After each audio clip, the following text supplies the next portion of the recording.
Okay, we worked against Anonymous from the United States, and let's see what he's got in store for us. I'm not used to play left-handed with a mouse, so that's the Petrov defense, which is characterized by the I've never seen this. Normally the move here is d6. Alright, let's see what's the big news. Bishop here. Okay. d4, pawn takes on a takes there. What about bishop here check? I'm really having trouble with the left hand. I've got a shoulder injury on my right arm, so I had to change the mouse to the left.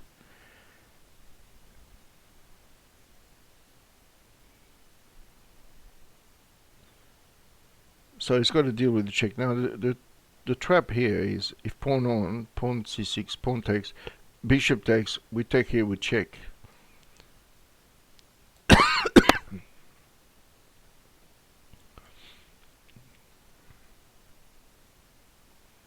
So he does this way, but now we can take this way. We're on to the queen. I don't think he made the right call here. I think queen b6 would have been better. Now he's in check and the rook is on.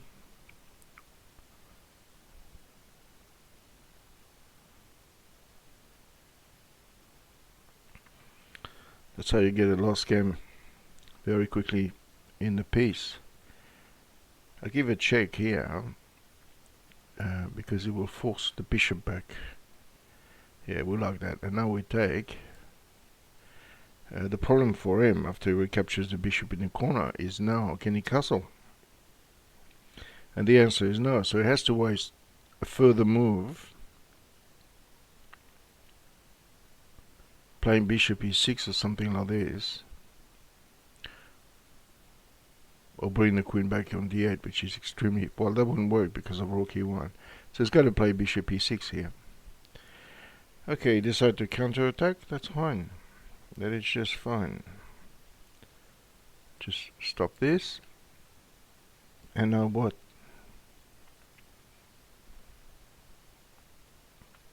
He still has the same problem, but now he doesn't have bishop e6 anymore.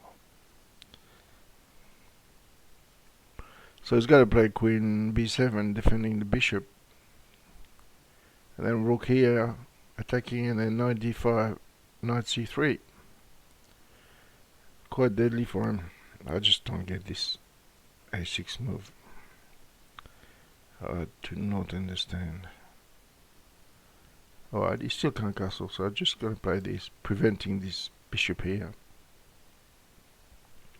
Now we're threading to come here. We have nice development squares. Knight c3. Some lines we can play bishop here and bishop d6. But really the killer is rook e1 here. Actually rook e1 castle, queen takes e7, rook behind. Rook on e8 could prove to be a little bit embarrassing. Anyway, he's taking a lot of time and decides to lose the castling altogether. Alright, we go here. Now he's going to stick the rook on the e file, and we may be able to play here. Pawn takes, opening a line on the king, and if bishop here we have c4, so that's not a problem. This is exactly what I anticipated, and I thought that knight e4 is quite good.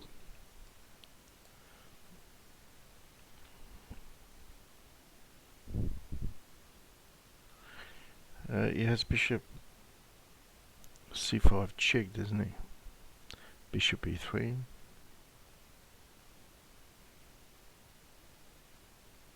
No, it doesn't, because knight takes c5 is check. So it takes here, which is exactly what I wanted, and now we close up the e file, negating the action of the rook on the queen potentially, and now we got rook check here. If bishop c5, bishop e3, bishop takes, queen takes. If king e7, queen a3 check stops the king from going back behind the pawns here.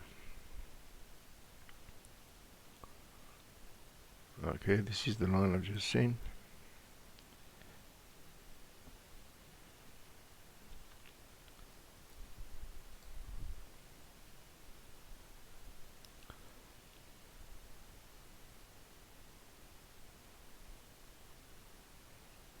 So where does he go now? Does he play queen c6, rook check?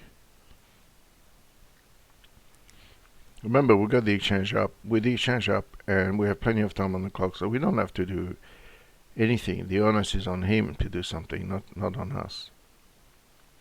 Alright, so that's not a good move, because I can check and take, or I can pin it, which is probably better.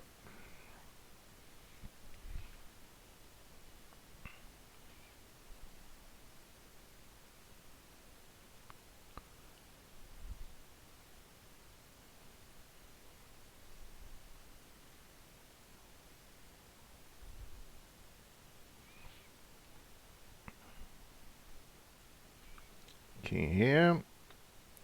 We're going to attack again.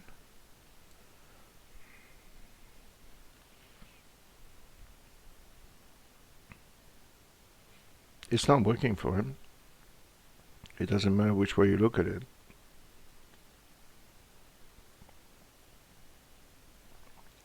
Now he's in his last minute.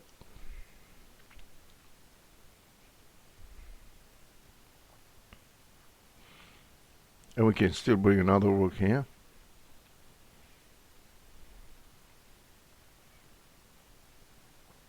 Yeah, now he's looking at the board with big wide eyes here. And he resigns.